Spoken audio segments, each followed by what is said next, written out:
Bonjour, je suis David Muzusanga Bumulume. Je suis heureux de vous annoncer que j'ai été retenu comme présentateur de Share Screen Africa, une plateforme qui travaille pour le leadership dans la conservation. Et je suis aussi quand même heureux de vous annoncer que j'ai été choisi pour présenter une dernière thématique pour cette année 2023 sur les soirées conservation, et dont la thématique principale portera sur l'analyse des liens qui existent entre la biodiversité et les pandémies. Vous le savez tous, nous le savons tous, les pandémies existent depuis bien longtemps. La biodiversité même est l'essence de la vie, et quand on essaie d'analyser ce lien, on arrive à la conclusion selon laquelle la biodiversité peut jouer en faveur de l'homme pour les pandémies qu'il contracte. Mais de l'autre côté, la pandémie est la source et à la base de l'érosion de la biodiversité. Dans cette thématique, je vais essentiellement me focaliser sur la présentation du contexte.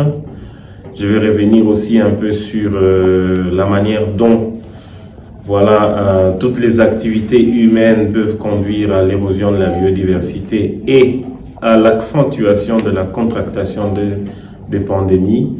Et à la fin, je reviendrai peut-être sur des conclusions et recommandations essentielles pour à la fois préserver la biodiversité, mais également lutter contre les pandémies. Et tout cela, comme on le verra, ce sera synthétisé, comme on le dit déjà depuis 2000 ans, dans un jargon, je vais dire, qui normalement s'appelle One Health. Une santé pour l'homme, une santé pour l'animal et une santé pour l'environnement. Au plaisir de faire votre connaissance et de partager avec vous tout ce que je sais, tout ce que vous savez sur cette thématique. Bonjour à tous, je suis Cédric Dubois-Mouliri et je suis en train de me spécialiser dans la gestion des aires protégées et de la biodiversité. Et aujourd'hui, j'ai eu la chance en fait de présenter aux côtés de mon collègue David Mulume les concepts du One Health sur lesquels je suis travailler pour mon projet de fin d'études. Alors le concept en question, il vient déjà du néolithique, c'est-à-dire d'une période très longue de l'histoire, à partir du moment où l'homme a commencé à domestiquer, à récupérer des animaux dans la forêt et à les mettre à la maison pour ses besoins dans la chasse, dans la cueillette et tout. Et cette période de sédentarisation a conduit l'homme à pratiquer l'agriculture, c'est-à-dire à faire la conversion des forêts, à les transformer en des champs agricoles. Et ce contact entre les milieux, je dirais, domestiques et les milieux sauvages a conduit à l'émergence des maladies.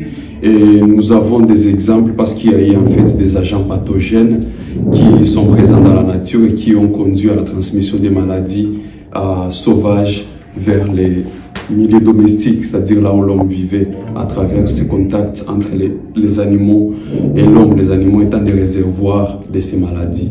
Alors il faut savoir que les milieux naturels nous procurent des services écosystémiques qui passent par l'apiculture. Nous obtenons facilement du miel de forêt. Il y a également la pharmacopée. Nous pouvons obtenir des plantes médicinales qui peuvent nous procurer des soins, des traitements à travers la forêt. Nous avons également les services de régulation qui, grâce au cycle de l'eau, nous arrivons à obtenir la pluie et tous les bienfaits en fait des écosystèmes naturels. Mais aux côtés de ces bienfaits, il faut signaler qu'il y a également des problèmes, il y a également des maladies qui peuvent se transmettre lorsque l'homme force un peu trop sur la nature. Et c'est de là que vient le concept du One Health que je vais essayer de développer dans ma présentation au Share Screen. Le concept du One Health en fait intègre à la fois la santé animale, la santé humaine et la santé de l'environnement ensemble pour essayer de trouver des solutions à travers une approche holistique qui intègre les trois compartiments, les animaux, les écosystèmes et l'homme comme une seule santé, comme un seul bloc. Et nous essayons de trouver des solutions qui intègrent les trois compartiments. Comment se fait la transmission? Il faut savoir que la transmission des zoonoses, des maladies qui viennent des animaux, se passe par le contact direct entre un animal et un être humain. Deuxièmement, à travers l'environnement, c'est-à-dire l'eau ou le sol, à travers les tétanos, c'est tout ce que nous connaissons. Il y a également la transmission qui se fait à travers les aliments et aussi par l'intermédiaire d'un animal vecteur, comme c'est le cas de la tique et de la malaria. Ça, c'est le mode de transmission. Par rapport à la prévalence, il faut savoir que 60% des maladies proviennent des zoonoses, c'est-à-dire des animaux actuellement, et que cette résurgence continue d'augmenter au fil du temps, comme le montrent les données de l'OMS. Par rapport à l'époque, à l'avant 1970, actuellement, nous sommes jusqu'à 5 maladies qui sont détectées quasiment chaque année. Et parmi ces maladies, nous avons l'Ebola, nous avons la COVID-19, nous avons la variole du singe, nous avons l'anthrax, nous avons les rablaises. Ce sont des maladies qui proviennent des animaux et qui sont transmises à l'homme. Les solutions holistiques incluent à la fois les politiques, incluent à la fois les chercheurs, c'est-à-dire les données scientifiques, incluent également les systèmes des Nations Unies, parce que nous avons remarqué un exemple du consortium entre l'OMS, l'Organisation mondiale de la santé, donc il y a également l'Organisation mondiale de la santé animale et la FAO qui se sont mises ensemble pour trouver des solutions holistiques pour intégrer le concept du One Health et trouver des solutions à ces maladies zoonotiques qui continuent de nous agresser. Comme solution, comme moyen de prévention, nous allons suggérer dans notre présentation de promouvoir la recherche et l'innovation, les financements, mais également d'associer la communauté à la gestion, à la lutte contre ces maladies zoonotiques. Voilà ce que nous allons présenter ce soir. Voir le document. Slide, s'il te plaît, Cédric. Donc, ce que je disais tantôt, ce que j'allais présenter déjà, le plan de notre intervention, qui est articulé autour de 4 points avec une conclusion. Donc, premièrement, nous allons présenter dans la globalité les sujets sur les zoonoses et essayer de montrer quel est le lien entre la biodiversité et les pandémies. Et nous allons évidemment montrer l'importance de la thématique. Deuxièmement, nous allons revenir sur la mise en contexte de la dégradation de la biodiversité. En même temps, nous serons en train de parler des exemples des changements environnementaux globaux. Et ça, ce sera en fait mon intervention en moi. Suivra maintenant l'intervention de Cédric qui va essayer de montrer finalement les liens de la biodiversité et les pandémies. Il va essayer de montrer quels sont les mécanismes qui lient la perte de la biodiversité au risque des pandémies. Et essayer de revenir sur le rôle des écosystèmes dans la régulation des maladies. Ensuite, avec quelques exemples concrets, il va essayer d'illustrer ce qu'il aura dit tantôt. Donc, il va essayer d'illustrer les liens de la biodiversité et des pandémies spécifiques que le monde a connues jusque-là. Et à la fin, voilà, on va se charger de faire la récapitulation et l'appel à l'action qui va notamment constituer l'ensemble des recommandations qui ont été formulées. Slide.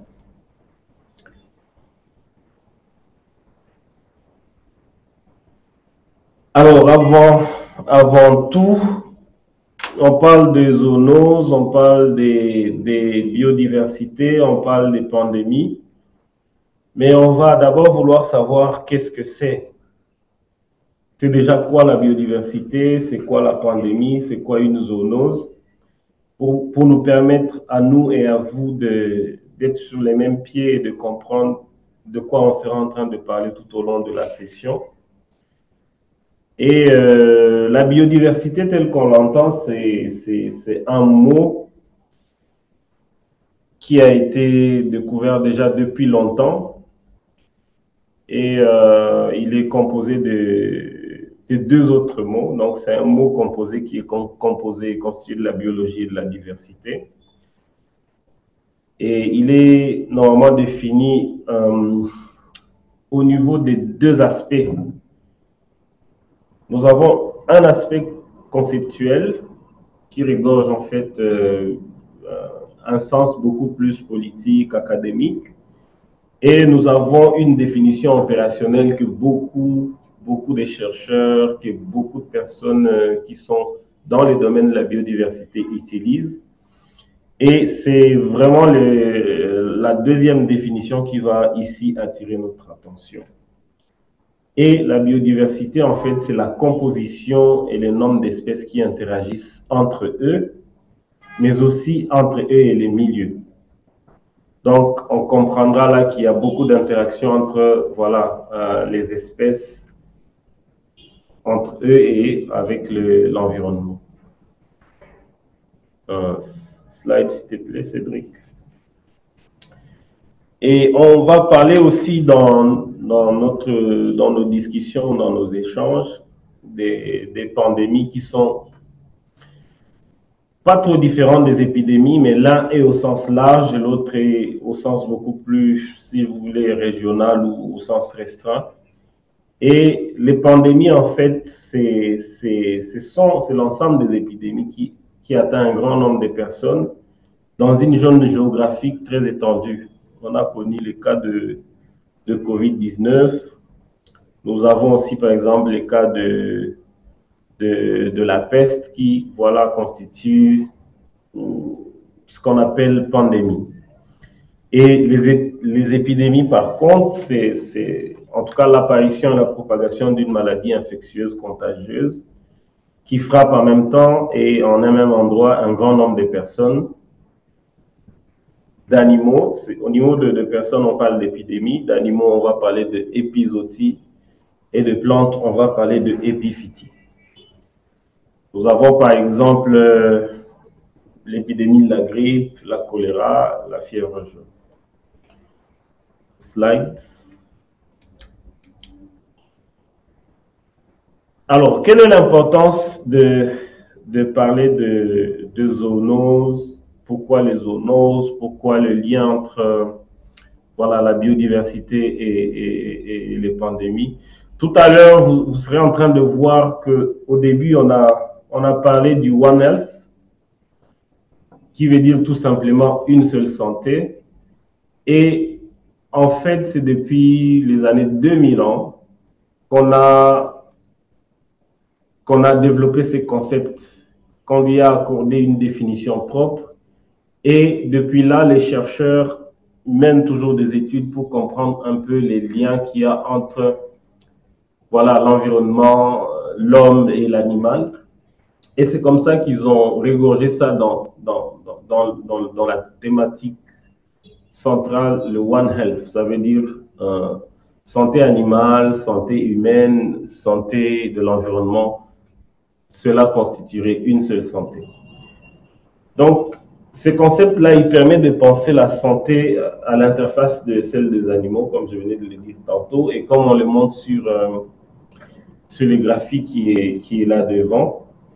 Et cette manière d'aborder la santé dans un contexte mondial actuel où on vit beaucoup de pandémies permet de raisonner en fait l'ensemble du système et de trouver des solutions qui répondent à la fois aux enjeux environnementaux et aux enjeux sanitaires. Slide, s'il te plaît, Cédric. Maintenant, ici devant, nous avons voilà, des images qu'on va peut-être expliquer rapidement. C'est l'ensemble d'images qui montrent la dégradation de la biodiversité. Actuellement, les chercheurs, ils montrent l'ère à laquelle nous appartenons maintenant, et c'est l'ère qu'on qualifie de l'anthropocène. En fait, c'est l'ère où l'homme, il est le principal acteur des changements environnementaux qui l'entourent. Et c'est là, on le remarque comment? On le remarque à travers voilà, la déforestation qu'il y a là-bas, les besoins d'élargir son cheptel, le trafic d'animaux. On peut voir sur l'une des images, voilà un pangolin qui a été tué, voilà une tortue qui a été tuée, un crocodile qu'on a déjà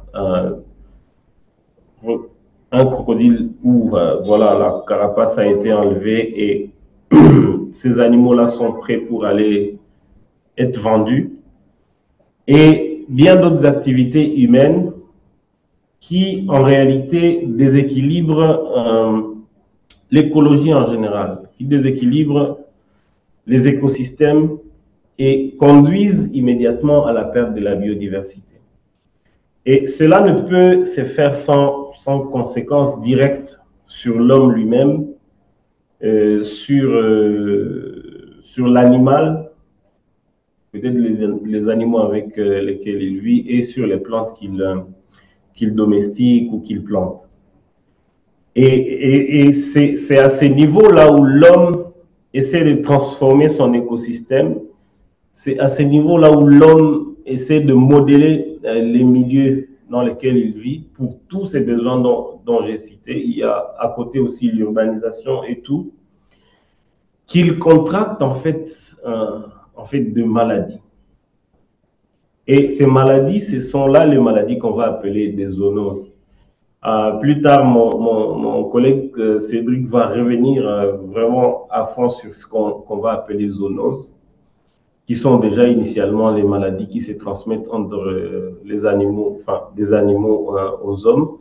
Et il va essayer de développer pour montrer comment est-ce que ça a commencé, jusqu'où on en est maintenant actuellement, et finalement qu'est-ce qu'il faut faire pour essayer d'atténuer tout cela. Mais ce qu'il faut comprendre avec cette image ici, c'est qu'il faut juste retenir que l'homme, il est le seul acteur qui est au centre de ces problèmes qui lui guettent actuellement.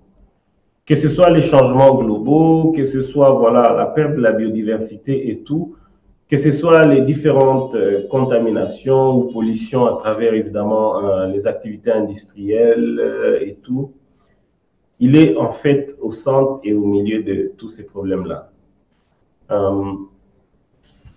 Slide, Cédric.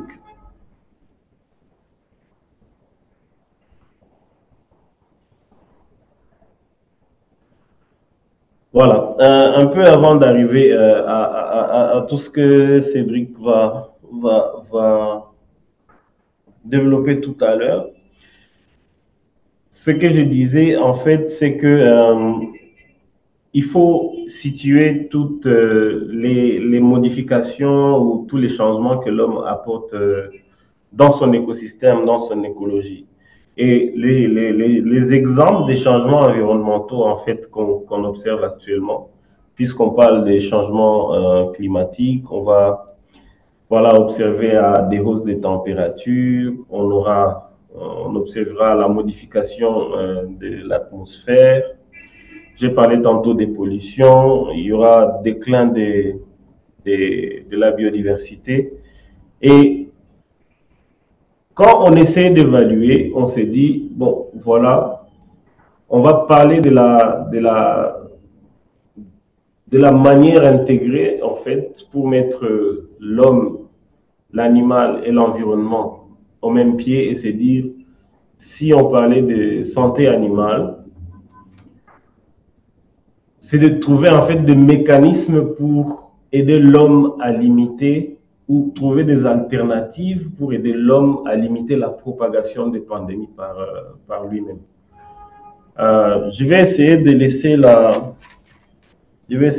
la parole à mon collègue Cédric pour qu'il continue et il va évidemment continuer sur ce ton-là de zoonose et il va essayer de montrer un peu l'origine, comment ça a évolué et jusqu'où on en est.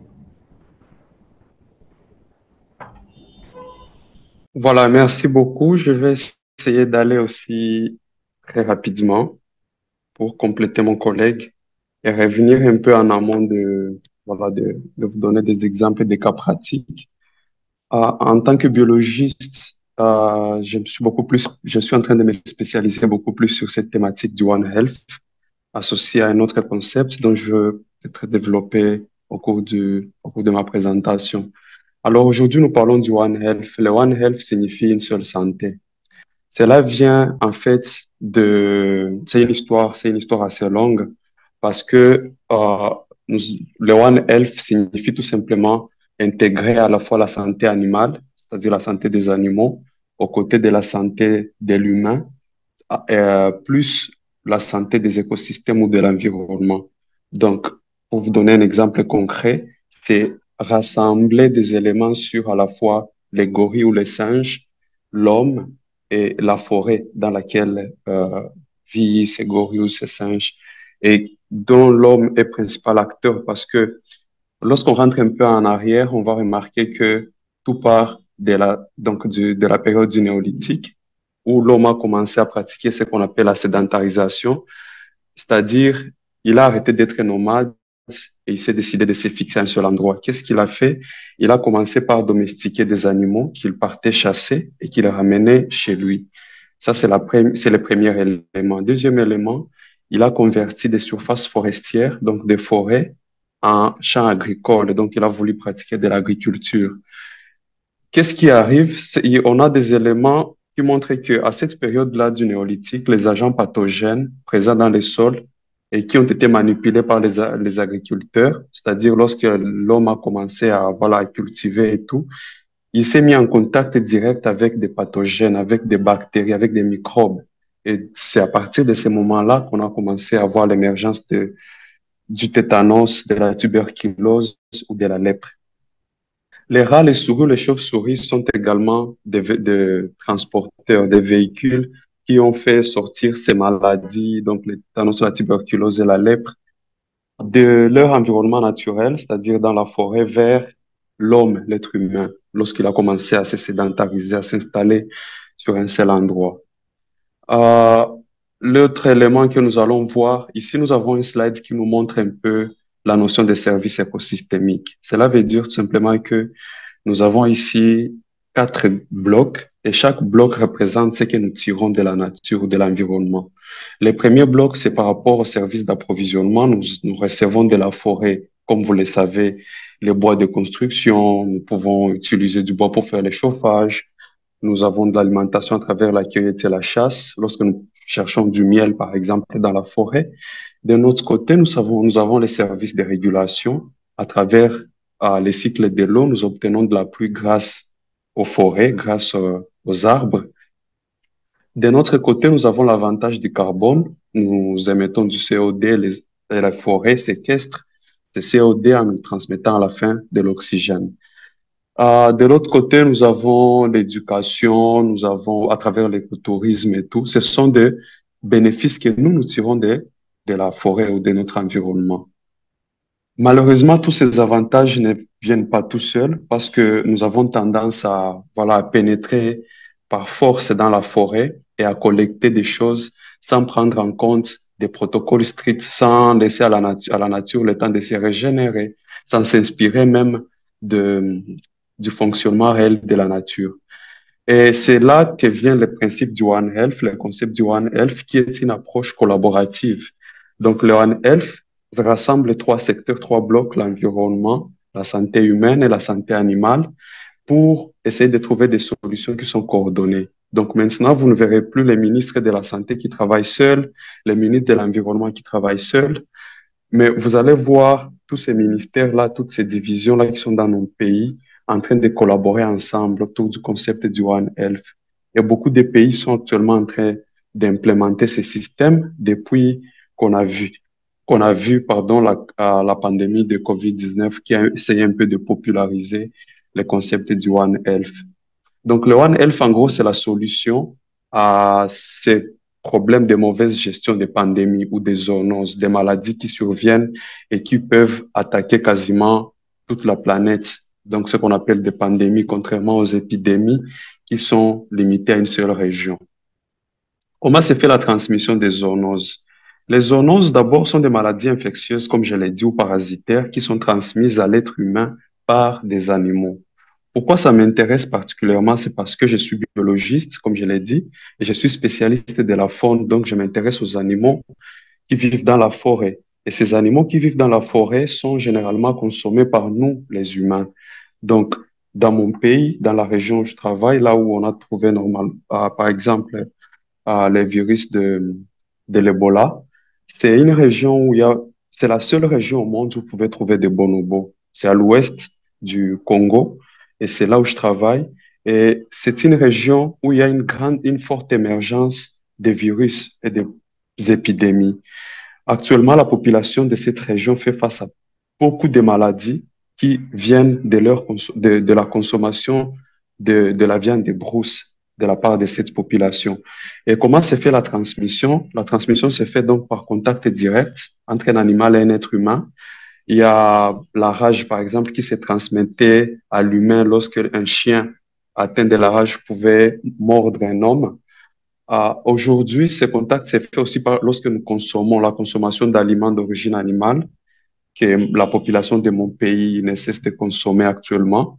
Ça s'appelle la viande boucanée, ils appellent aussi la viande fumée. Donc, ils capturent des singes dans la forêt, ils les tuent, ils les fument, et après, c'est une viande qui est commercialisée sur le marché. C'est le cas de plusieurs pays, la Côte d'Ivoire, le Congo, le Gabon, plusieurs pays qui souffrent encore de ces problèmes de braconnage. Donc, je disais la transmission de ces zoonoses ou de ces maladies, il faut les rappeler, ces animaux dont je parle, ces singes et tous ces autres animaux sont en fait des vecteurs, sont des transporteurs, sont des réservoirs. Ils contiennent la maladie, mais ils ne sont pas à l'origine de la maladie. C'est le cas du pangolin qui est transporté la COVID-19 sans en être réellement à l'origine. Donc, c'est une différence de taille. La transmission se fait aussi par l'intermédiaire d'un animal vecteur, comme je l'ai dit, comme le moustique qui transporte la malaria, ou les tiques ou d'autres vecteurs, vecteurs qui peuvent transmettre, par exemple, la maladie de Lyme en Europe. Euh, Quelle est la prévalence? Nous pouvons remarquer que chaque année, des millions de personnes et d'animaux donc, dans le monde sont touchés par des maladies zoonotiques. Et ce qu'il faut préciser, c'est que l'OMS a mis en avant des chiffres très intéressants qui montrent que vers les années 1970, donc jusqu'aux années 1970, on recensait une épidémie tous les 15 ans. Une épidémie tous les 15 ans. Alors qu'actuellement, l'OMS est en train de recenser jusqu'à 5 épidémies chaque année. Donc, vous pouvez comprendre là la différence. Chaque année, nous avons 5 nouvelles épidémies carrément qui apparaissent, alors qu'avant, on en était à une tous les 15 ans. Quel est le problème? D'où est-ce que ça vient? Il faut comprendre que cela vient du fait que depuis un très longtemps, l'activité humaine joue un rôle majeur dans la propagation de ces maladies infectieuses animales ou humaines. Il y a l'accroissement de la population mondiale et il y a aussi l'accroissement des animaux domestiques. Il y a l'intensification des transports qui ont facilité la propagation des pathogènes. Actuellement, il y a le problème en France qui fait face à de puces qui sont partout dans les transports. Et ces modes de transport est à l'origine même de la propagation de toutes les maladies que nous connaissons. Les chauves-souris, les singes, les vaches, les oiseaux, tous ces animaux sont des vecteurs ou des transporteurs de ces maladies auxquelles nous faisons face actuellement. Et il y a également un autre problème majeur par rapport à l'époque avant 1970 qui occasionne la transmission de ces maladies et l'avènement de tous ces virus, c'est le changement climatique, bien évidemment, qui est en cours et qui est un des indicateurs donc de la dégradation de l'environnement et qui favorise par exemple l'adaptation d'animaux vecteurs, d'agents pathogènes à de nouvelles zones géographiques. Donc vous avez des animaux qu'on ne trouvait pas par exemple dans mon pays et qui commencent, voilà, vous commencez à les trouver facilement et qui commencent à se développer, à se multiplier et à résister même aux antibiotiques. Les maladies vectorielles ont un impact économique, comme nous le savons, sur la santé publique parce que quand un pays consacre beaucoup de moyens pour lutter contre ces maladies, ce pays est susceptible de devenir de plus en plus pauvre. Et donc, cela va ralentir même le développement économique, ce qui fait que l'OMS et l'Organisation mondiale de la santé animale ainsi que la FAO se sont mis ensemble pour endiguer ces phénomènes, pour trouver une solution holistique qui intègre à la fois les bonnes politiques, les décisions des chercheurs ou les propositions des chercheurs et les données que nous avons sur l'environnement. Et voilà, donc ces solutions holistiques, comme je l'ai dit, viennent de plusieurs disciplines, de plusieurs secteurs et sont basées sur 4 principes: la communication. Donc, ces 3 disciplines vont mieux communiquer, les médecins, les chercheurs Et en gros, les environnementalistes vont mieux communiquer, vont mieux collaborer, vont se partager des données, vont assurer une meilleure coordination et un renforcement des capacités pour agir sur cette interface animaux, environnement et humain. Donc, c'est une nouvelle solution, une nouvelle méthode pour voir comment trouver des solutions holistiques. Et donc, il y a les politiques et la législation, la gouvernance qui doivent être mises en place. Il y a la santé numérique parce qu'on doit partager des données partout, que celui qui est dans les milieux ruraux puisse accéder à des informations sur les risques potentiels de transmission des maladies issues de la vie sauvage, donc des singes, des animaux domestiques et de l'agriculture, et que celui qui est en ville puisse également bénéficier de ces informations-là pour qu'il puisse mieux se protéger, qu'on puisse mettre en place des médicaments et des interventions qui sont, qui sont à la fois communs et bien planifiés. Sur cette photo, nous avons un enfant qui est atteint d'Ebola et cette photo vient du Congo.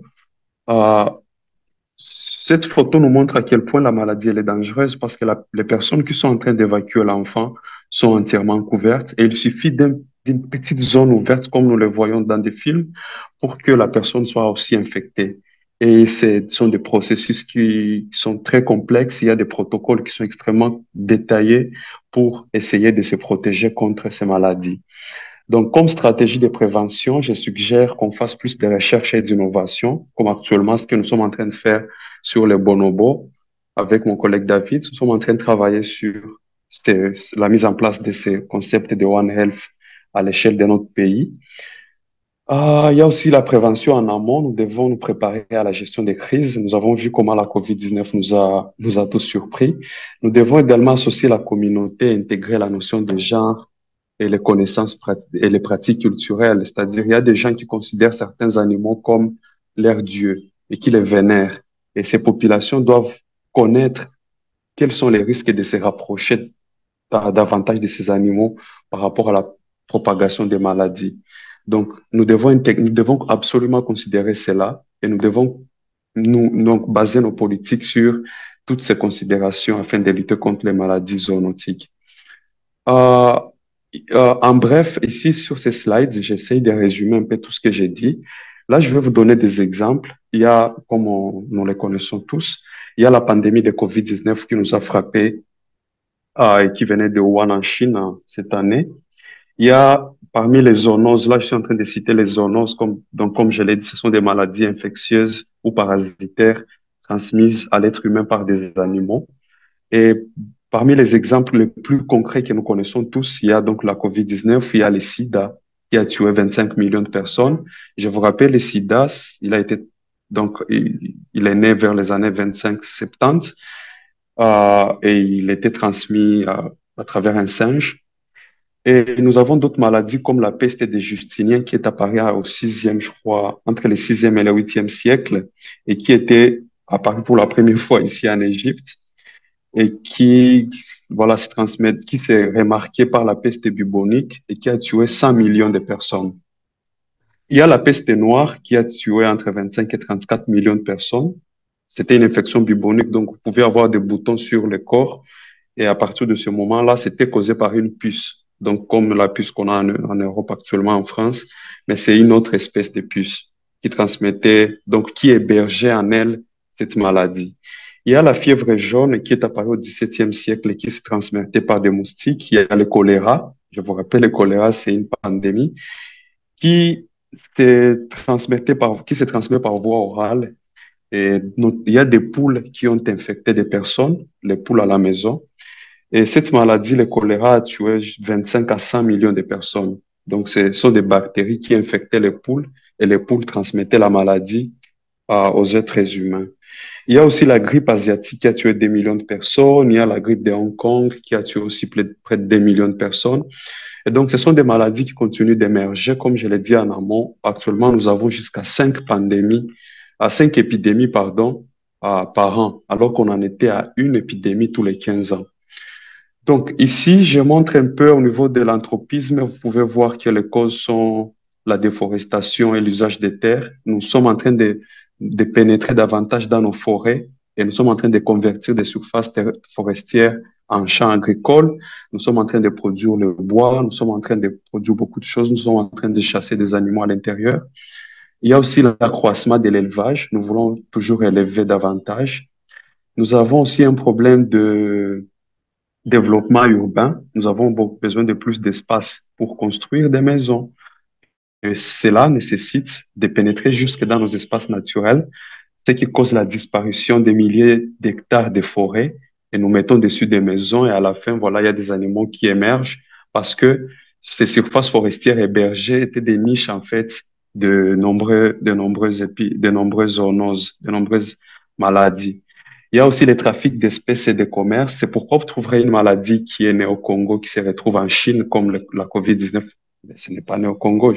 Mais vous trouverez, ce sont des animaux comme les pangolins qui n'existent pas en Chine, mais qui viennent d'Afrique et qui vont en Asie. Et ces animaux sont des véhicules, sont des vecteurs des maladies. Ils quittent certains continents vers d'autres.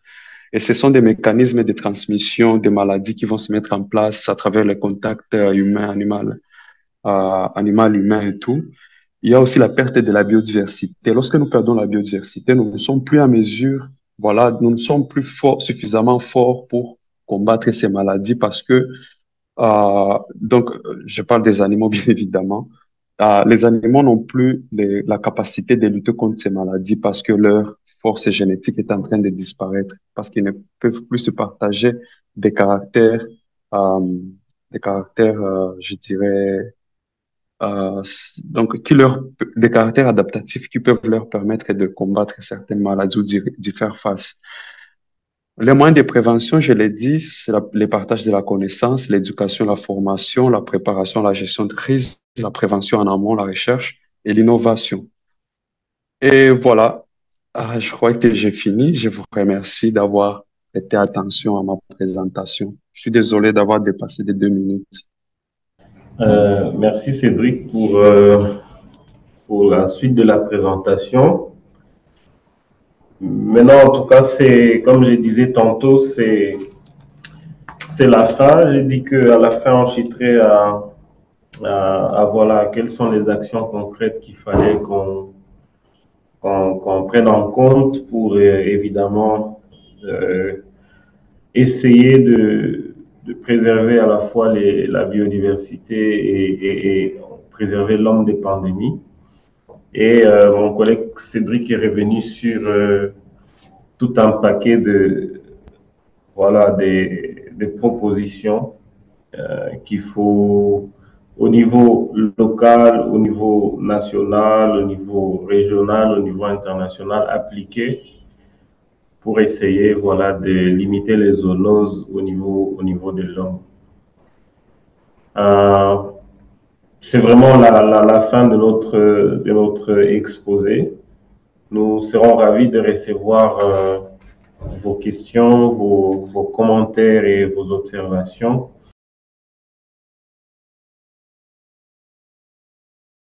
Une des questions que j'ai rapidement vues dans le chat box, c'est quelqu'un disait le monkeypox, dont on parle maintenant en ce moment du côté du sud Kivu, je crois, mais en RDC.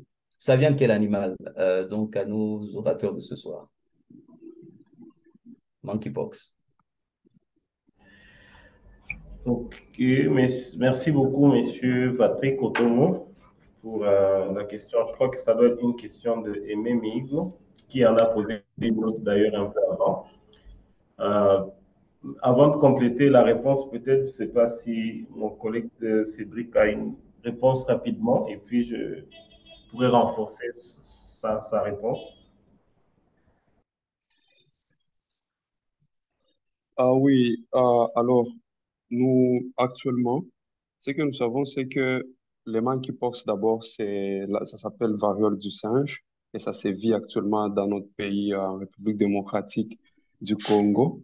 C'est une zoonose due à un virus de la famille des Poxviridae. Et comme son nom l'indique, variole du singe, cette maladie est transmise par les singes, par un singe, par une espèce de singe qui vit principalement à l'ouest du pays, donc dans les provinces actuellement, ça s'appelle province de Chuapa, je crois. Chuapa, ancienne province de l'Équateur, et toute cette région-là. Donc, voilà, les scientifiques ne sont pas encore très, très, très certains de son origine réelle, mais les vecteurs ou les véhicules qui transportent la maladie en question, c'est un singe. Et c'est la consommation du gibier qui en est à l'origine, qui est le mode de transmission à l'humain. OK. Oui. OK, je crois que votre collègue va peut-être ajouter un élément de réponse avant qu'on ne passe à l'audience. Oui, s'il vous Oui, plaît. merci beaucoup Cédric pour cette précision. Tel que tu venais de le dire, donc les monkeypox n'a pas encore jusque-là de certitude par rapport à la seule source maintenant qu'on a identifiée, hein, qui est le singe. Avant la vague récente ici qui s'est vécue au sud Kivu, il faut dire que à l'époque d'Isaïr, dans les années 1970 aussi, il y a eu des cas, mais qui n'ont pas atteint un grand nombre de personnes. Mais il faut dire qu'à côté de singes, il y a aussi certains rongeurs qu'on identifie comme étant des animaux qui seraient aussi à la base de monkeypox. Mais globalement, actuellement, l'animal le plus identifié qui serait à l'origine de monkeypox, c'est en tout cas le singe. Ok, merci pour la parole. Ma question est la suivante. Concernant l'origine du VIH, j'ai déjà lu différentes versions, hein, les deux versions, celle qui dit que le virus provient d'un singe et l'autre version dit que elle a été fabriquée en labo aux États-Unis pour éliminer les gays dans l'armée. Et donc, tout à l'heure, je crois que c'est Monsieur Cédric durant sa présentation, il a encore mentionné que le virus vient d'un singe.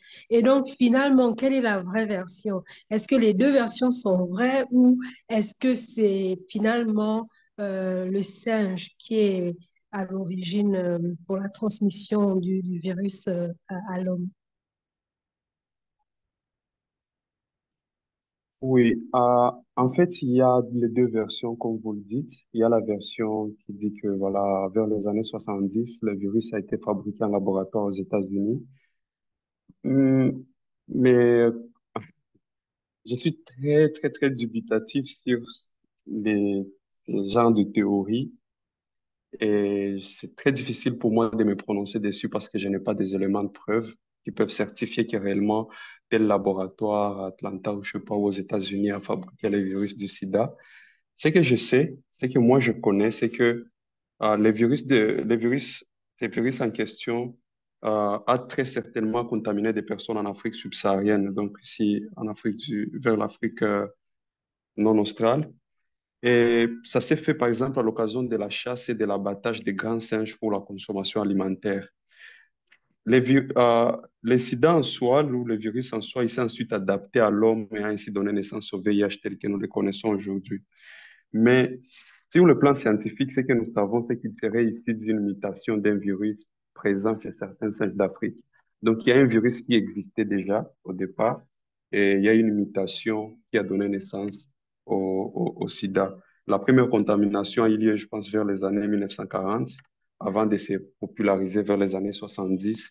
Et on a connu ensuite vers les années 2000 les idées qui disaient que voilà, les virus avaient été fabriqués en laboratoire. Mais c'est possible de fabriquer un virus en laboratoire, c'est tout à fait possible. On peut le faire dans le but selon les complotistes, on peut le faire dans le but de réduire une population. Et certaines personnes affirment que voilà, le virus a été créé parce que vers les années 70, on a remarqué que la population mondiale était en train de croître d'une manière exponentielle. Et il y a un laboratoire américain qui a voulu voilà, limiter cette croissance exponentielle. Il y a d'autres personnes qui affirment que voilà, le virus, c'est juste une une erreur de manipulation en laboratoire qui a conduit à sa mutation jusqu'à nous infecter. Mais ce qui est sûr, un élément sur lequel toutes ces théories s'accordent, c'est que le virus a d'abord fait l'objet d'une mutation. Donc, il y a eu un virus à l'origine qui a muté, qui s'est transformé en sida tel que nous le connaissons actuellement. Mais dans quel but, d'où il provient exactement, ça, on ne le sait pas avec précision. La version officielle, c'est que, donc la version de l'OMS, c'est que les virus proviennent d'un singe et il n'avait pas la forme de VIH à l'origine. C'est lorsqu'il a contaminé l'homme qu'il a pris la forme de VIH et puis du stade de SIDA après, tel que nous le connaissons. Euh, c'est la question vient de Aimé Migo qui dit le problème de dégradation de la biodiversité n'est-il pas aussi accentué par des approches de conservation qui ne prennent pas toujours en compte de besoins existentiels des peuples riverains, des aires protégées particulièrement. Est-ce que ce problème-là n'est pas accentué? Donc, le genre de circonstances qui accroîtent les possibilités ou les chances que les zoonoses se propagent, est-ce que c'est pas dû au fait que dans les politiques de conservation, on ne tient pas en compte les besoins existentiels des peuples riverains? C'est ça la question, donc. Ça, c'est David qui va mieux répondre à cette question. Il maîtrise les communautés riveraines des aires protégées. OK. Ok, merci beaucoup Cédric, merci Monsieur Patrick pour la question encore une fois de Aimé. Euh, oui, il venait de soulever une question très très très importante et souvent la dégradation de la biodiversité est liée à des approches de conservation.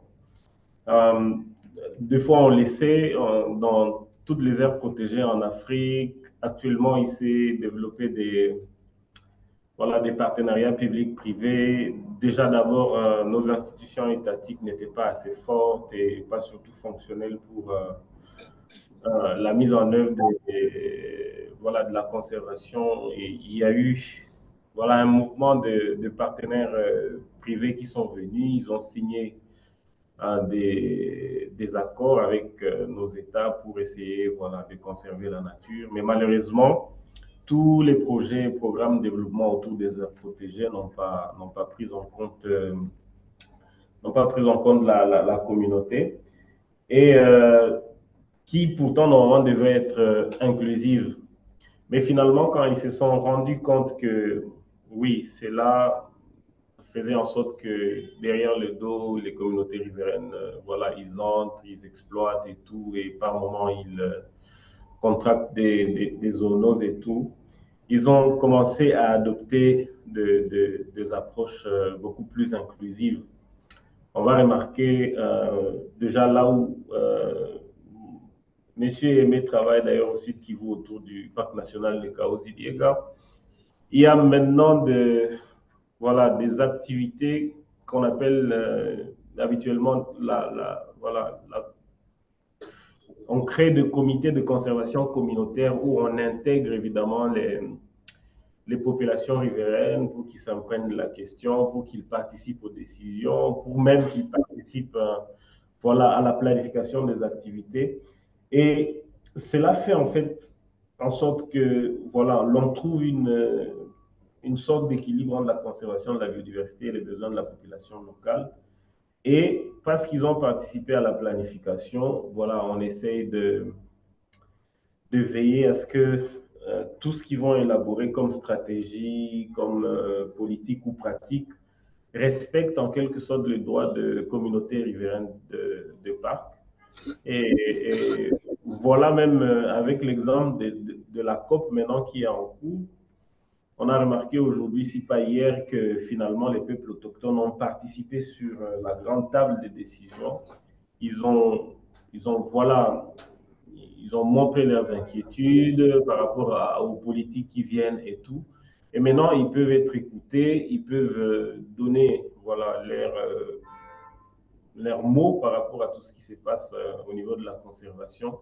Et cela permettrait au fur et à mesure de favoriser la durabilité environnementale et de réduire en fait tous les risques liés à comment on peut attraper des zoonoses et tout. Je pense que c'était une très belle question et voilà un peu. On est passé du mode totalement exclusif de communautés riveraines de parc au mode finalement inclusif. Merci. Et la question, c'est est-ce que il y aurait des telles zoonoses qui seraient transmises par les abeilles? Parce que quelqu'un parlait à cause de la consommation du miel. Et puis, on va aller vers l'audience où je vois une main levée. Je Oui, laisse... vas-y David. Non, non, je disais que je te laisse la parole te prononcer. Ok, merci pour la question, mais en gros, non. Jusque-là, à ma connaissance, on n'a pas encore identifié une épidémie qui a utilisé les abeilles comme vecteur. Jusque-là, non. Ok, ok, merci Mais il bien. y a Je quand même vois. des facteurs, voilà. Il y a des facteurs qui affectent la santé des abeilles à travers ces zoonoses. Les abeilles subissent aussi les effets de ces zoonoses. Ok, merci bien. Je vais donner la parole à Michael rapidement, Kakule. Merci pour l'accord de la parole, cher professeur ordinaire, et beau retour aussi en plateforme, comme ça faisait longtemps qu'on ne Merci. vous ait plus suivi et nos félicitations d'avance à cette nouvelle promotion. Ma question serait au moins un peu doublée. La première serait de demander à notre intervenant, donc à nos deux intervenants, comment, par rapport au moins à l'évolution de la zoonose et surtout pour les animaux domestiques lesquels on a eu à retrouver qu'ils sont les plus contagieux que les autres et comment on peut voir comment surmonter ces défis parce qu'on a retrouvé qu'il y a plus d'animaux domestiques d'accompagnie comme les chiens, chats, et bien d'autres qui arrivent au moins à être, moi je dirais que aussi à la base de la transmission. Alors comment on peut euh, les identifier selon l'échelle de contamination. Ça, serait la première. La seconde, c'est par rapport au justement comment la zoonose aussi peut frapper les abeilles. C'est lorsque ça se retrouve dans un milieu, moi je dirais que non propice, où on a eu à abattre d'animaux qui sont malades, et les abeilles ne seront pas aussi du reste pour au moins être victimes, comme ça, comme l'a dit l'ami. C'était la question de vouloir savoir si comment s'il y a au moins quelques zoonoses qui remarquées et qui ont profité de vaccins pour qu'on sait que au cas où il y a des viandes boucanées qu'on peut retrouver de gauche à droite et qu'on peut arriver à traiter sans problème. Merci.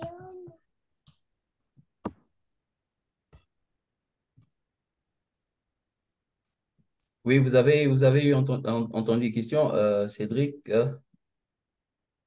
et David. Oui, Mhm. ouais, mm, Oui, à merci vous. beaucoup.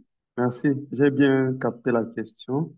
Et voilà, donc, par rapport à la question de notre ami, il voudrait savoir quels sont les animaux les plus impliqués dans la transmission des zoonoses. Je pense que c'est ça la question.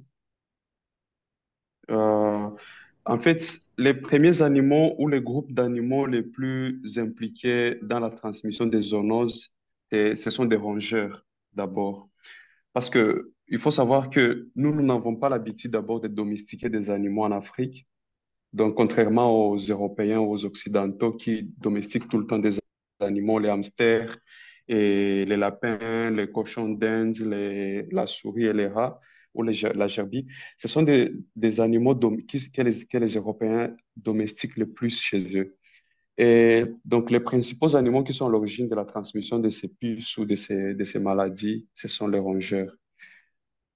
Un autre animal qui est très souvent identifié, ce sont les oiseaux et les lapins. Ce sont des animaux qui sont aussi à l'origine, sur le plan donc, des animaux domestiques, qui sont à l'origine de la transmission des maladies. Au niveau maintenant global ou au niveau mondial, quels sont les animaux qui sont les plus souvent cités? Les animaux domestiques, on a les chiens et on a les chats. Les chats à travers ses griffes, lorsqu'ils nous griffent, les chiens à travers la morsure. Il y a aussi des individus qui ont des serpents à la maison. Et ces serpents peuvent aussi être à l'origine de la transmission des maladies.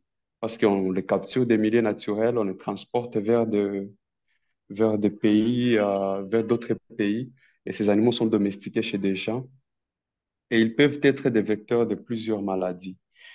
Euh, voilà, ce sont entre autres des animaux que nous pouvons citer sur le plan sauvage, que je connais plus.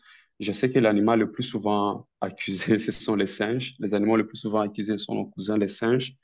Pourquoi? Parce que nous partageons avec eux 98% des ressemblances, comme les Mm. bonobos.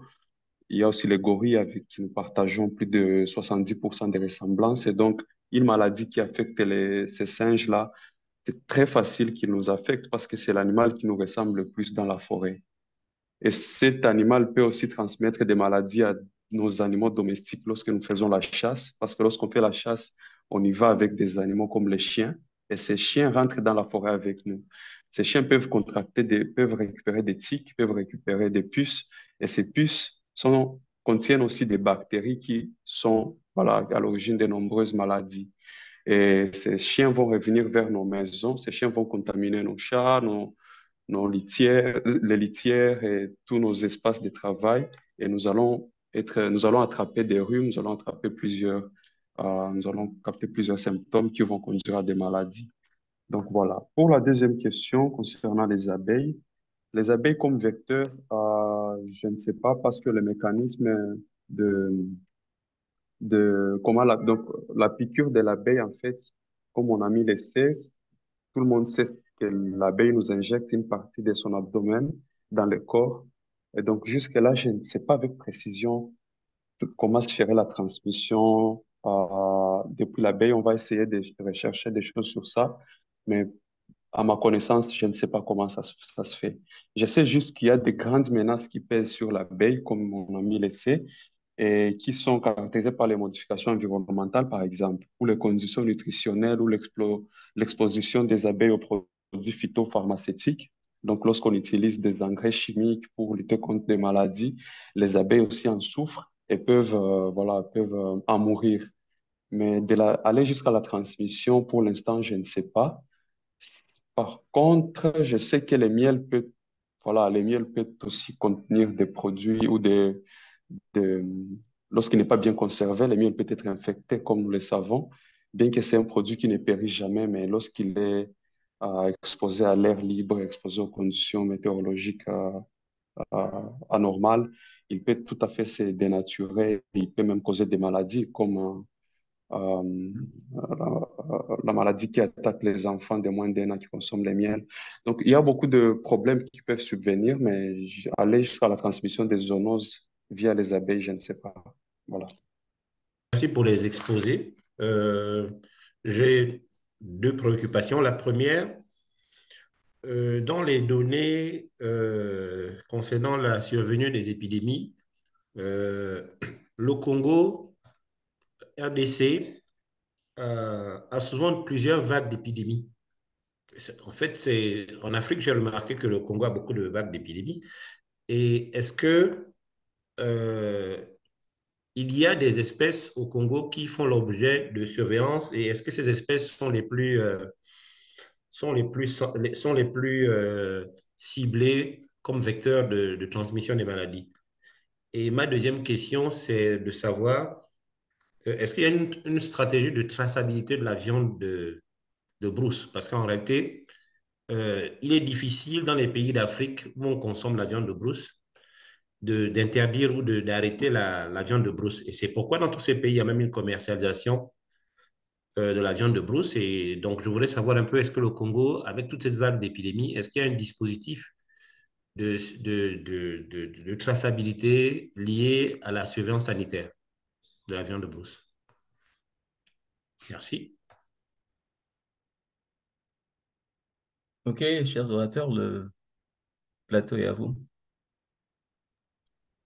Oui, ce que je sais actuellement, c'est que le ministère de la Santé, en collaboration avec notre ministère de l'Environnement, a mis en place un programme de surveillance des maladies zoonotiques. Merci beaucoup. En fait, je suis très ému de la discussion. Mais la question et là, nous avons un sérieux problème avec les braconnages parce que nous avions connu la fois dernière, au moins 5 hippopotames ont été tués par les gens, la communauté locale, mais les canines ont été achetées au Burundi et au Kenya. Et donc, moi, je pense que c'est encore important de renforcer les mesures sont de sensibilisation et d'autres mécanismes pour lutter ou réduire les aspects du braconnage au niveau de la sous-région du Grand Lac, parce qu'au moins tous les animaux tués dans notre pays, leurs spécimens donc, sont vendus dans les pays voisins. Et ça, c'est à notre détriment parce que c'est nous qui perdons en fait ces animaux. Mais j'aimerais poser une question au professeur parce que je lui ai suivi avec beaucoup d'attention. Alors, ma question est de savoir, est-ce que par rapport à l'avancement du changement climatique, est-ce qu'il y a des mécanismes que nous envisageons pour les espèces d'abeilles et envie de les protéger ou bien de les garder par rapport au changement climatique? Parce qu'aujourd'hui, il y a la disparition des forêts et tout ce que nous connaissons au niveau de notre pays. J'aimerais savoir les mécanismes en fait de protection des abeilles et vis-à-vis du changement.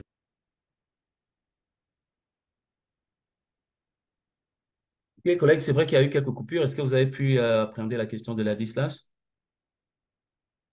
Oui, oui, oui, nous avons suivi. Lui, il veut savoir, voilà, par rapport au problème global des changements climatiques, est-ce qu'il y a des mécanismes qui sont mis en place pour préserver ou protéger les abeilles?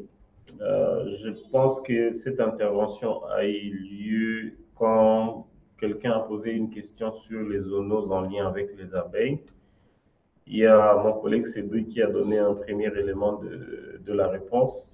Je ne sais pas si par rapport à cette deuxième question, il a toujours d'éléments de réponse. Mais sinon, oui, oui, oui, dire que Ladislas voulait poser la question au professeur. Est-ce que c'est à vous? Est-ce que c'est toujours à Cédric?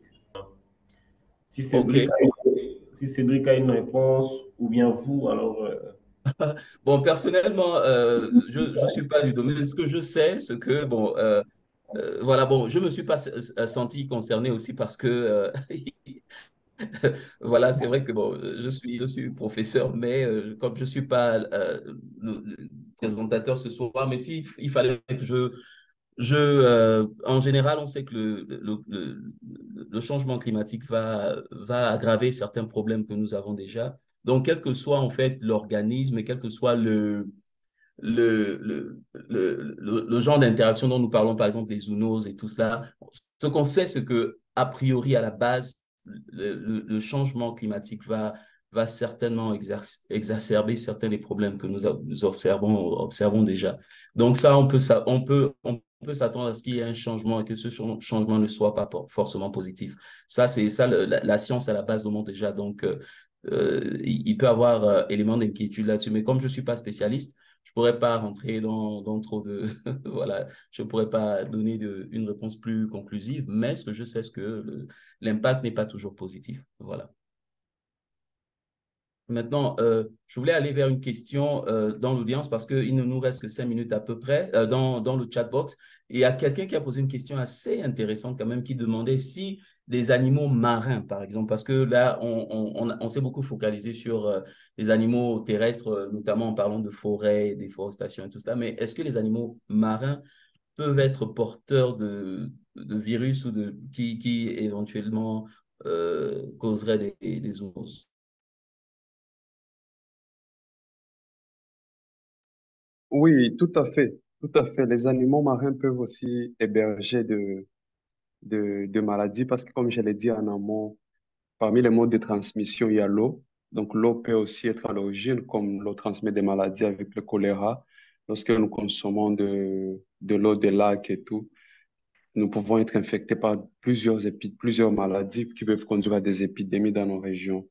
Donc, les animaux, il y a des cachalots qui meurent dans les océans et qui meurent de plusieurs maladies, plusieurs zoonoses, et qui peuvent remonter à la surface. Et lorsque nous les capturons pour les amener à la maison, se partager la chair et les consommer, nous pouvons être effectivement affectés ou infectés par de nombreuses maladies. Donc, je répondrai par l'affirmative à cette question, cher professeur.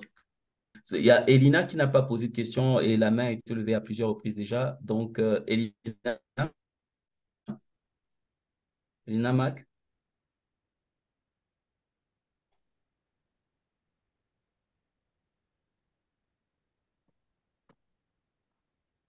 Bon, OK. Le souci, en fait, c'est que Elina Max, c'est un lien qui est partagé par, je crois, Gina. Donc, souvent, on se retrouve avec beaucoup de personnes qui ont le même nom sur l'audience, mais c'est des personnes différentes. Donc, la personne pourrait ne pas être euh, Elina Mac. Voilà, le nom de cette personne pourrait ne pas être, mais c'est le nom que j'ai sur l'écran, malheureusement. Donc, conclure, donc, pour clore, je vais demander à Kagoulé de peut-être apporter un élément de réponse ou poser sa question. Et puis, ce sera la dernière intervention de ce soir venant de l'audience. Avant que je ne redonne la parole à nos intervenants de ce soir. Kagoulé, Merci. votre question ou élément de réponse?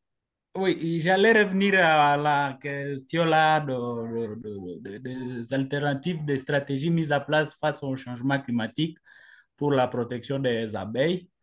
Nous avons quelques stratégies qui sont au moins sur place et que on doit reconnaître que la plupart de notre communauté n'ont pas encore aussi le rôle biologique et écologique que les abeilles jouent pour le maintien de l'équilibre climatique. Alors, c'est cela qui nécessite qu'il y ait l'amplification de différentes séances ou éducation environnementale en milieu scolaire, à commencer par la famille, pour qu'à ce que nous puissions préserver au moins la vie de ces abeilles. Et aussi, on est toujours en train de voir comment on doit amplifier les sensibilisations, afin qu'à ce qu'on puisse intégrer les approches holistiques dans l'agriculture résiliente. Et là, on ne doit que voir comment on doit réduire l'usage des produits chimiques afin qu'en ce que nous puissions préserver, au moins je dirais que ces pollinisateurs. À la fin, nous voudrions qu'en ce que au niveau de chacune de nos villes ou milliers, qu'on puisse avoir de jeunes ambassadeurs pour la protection des abeilles, parce que nous avons compris que l'ignorance des techniques apicoles expose plus de colonies d'abeilles à la vie et à mourir en fait. Et c'est cela qui causerait encore plus. Mais il y a des méthodes qui peuvent facilement aussi secourir la vie des abeilles. C'est par exemple lorsque vous pouvez puiser de l'eau à votre colonie d'abeilles, au lieu que les abeilles puissent parcourir un certain de kilomètres, vous, comme apiculteur, vous allez puiser de l'eau, comme il y a réchauffement climatique, pour essayer de permettre qu'on puisse maintenir la température normale au niveau d'une riche et bien d'autres. Alors, pour tenir compte du temps, on pourra peut-être dire qu'on est disposé pour qu'on ait à échanger par rapport à comment on peut toutefois maintenir. Donc, ça revient à nous tous de voir comment nous pouvons amplifier l'éducation environnementale jusqu'à ce que chacun de nous puisse au moins reconnaître le rôle écologique et biologique que les abeilles jouent dans le maintien de l'équilibre climatique. Okay, merci bien pour cet élément de réponse. Je vais terminer. On va quand même donner un dernier mot, droit de parole à Cédric et à David qui ont fait un travail excellent ce soir. Mais j'aimerais terminer par une sorte de commentaire qui se termine par une question, mais c'est beaucoup plus un commentaire par Gilles Aurélien qui dit, il parle en fait du droit d'exploitation de la faune par ces communautés riveraines dont parlait Aimé un peu plus tard. Et que si on ne reconnaît pas ça, ce qu'on encourage simplement, en fait, en fait, tout ce qui est capturé, tout ce qui est chassé, qui pourrait être simplement un droit par la communauté, est finalement déclaré braconnage, en fait, à tort ou à raison, ou à tort ou à travers, comme on dirait en bon français. Cédric et David, est-ce que vous avez un commentaire final là-dessus? Et puis peut-être aussi donner un mot de fin par rapport à l'intervention de ce soir. Le commentaire, sinon la question venait de Gilles Aurélien. Voilà. Bon, de mon côté, pour clôturer, je vous remercie de cet échange, cher Screen. C'est une très belle opportunité parce que ça nous permet un peu de mettre en lumière notre sujet, nos sujets de recherche. Et en gros, ce qu'il faut retenir de nos interventions, c'est que, en fait, de nombreux microbes infectent aussi bien l'homme que l'animal, car nous vivons tous dans les mêmes écosystèmes. Les efforts d'un seul secteur ne peuvent prévenir ou éliminer les problèmes que nous connaissons actuellement. Et des maladies comme la COVID-19 sont susceptibles de revenir ou de changer de variante. Et ce sont des vraies maladies, ce ne sont pas des fabrications. Donc, pour prévenir efficacement la rage chez l'homme, par exemple, il est indispensable de cibler la source animale et voilà, et de vacciner, par exemple, les chiens ou de les isoler. Les informations concernant les virus grippaux circulant chez les animaux sont aussi essentielles pour la sélection des virus utilisés dans les vaccins humains. Nous devons partager les informations, assurer la coordination, impliquer les peuples autochtones, les communautés locales, à favoriser la réforestation pour protéger nos abeilles. Et des microbes résistants aux maladies peuvent se transmettre aussi de l'humain à l'animal et inversement par contact direct. Donc, il nous faut une approche qui implique les secteurs sanitaires, mais aussi les chercheurs et les environnementalistes. Je vous remercie. Merci bien. David, un mot de fin?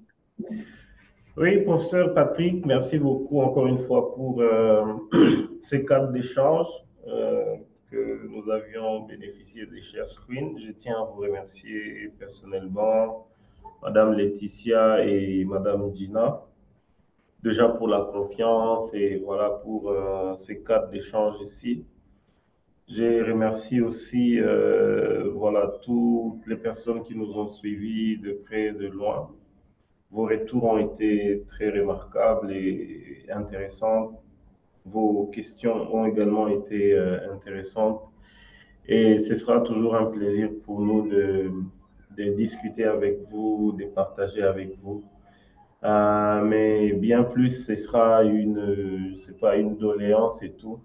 Dans dans la partie où Cédric a exposé, il a essayé de montrer un peu la difficulté, par exemple, que la RDC Congo, à laquelle la RDC Congo est butée. C'est normalement celle de la production scientifique voilà, de cas qu'on vit, par exemple, dans ces cas ici des zoonoses. Et il y a eu un intervenant qui a posé une question en ce sens, surtout par rapport à la traçabilité et tout. Et ce serait un SOS en fait pour que, à tous les niveaux, pour ceux qui sont voilà, dans les panels de discussion ici, bon, dans cette présentation et pour ceux qui organisent toujours, c'est déjà un début, par exemple, de mettre tout ce qu'on discute ici en ligne, mais ce serait aussi encore mieux si voilà, on facilitait la publication, la reproduction de recherches par quelques voix que ce soit. Et ça permettrait en réalité de documenter un peu tout ce qu'on dit, d'avoir de données statistiques fiables auxquelles on peut se fier et permettre à la sous-région, en fait, voilà, de toujours continuellement à lutter contre les zoonoses, à lutter contre les différentes difficultés auxquelles ils sont butés. Voilà, ainsi dit, je vous remercie fortement.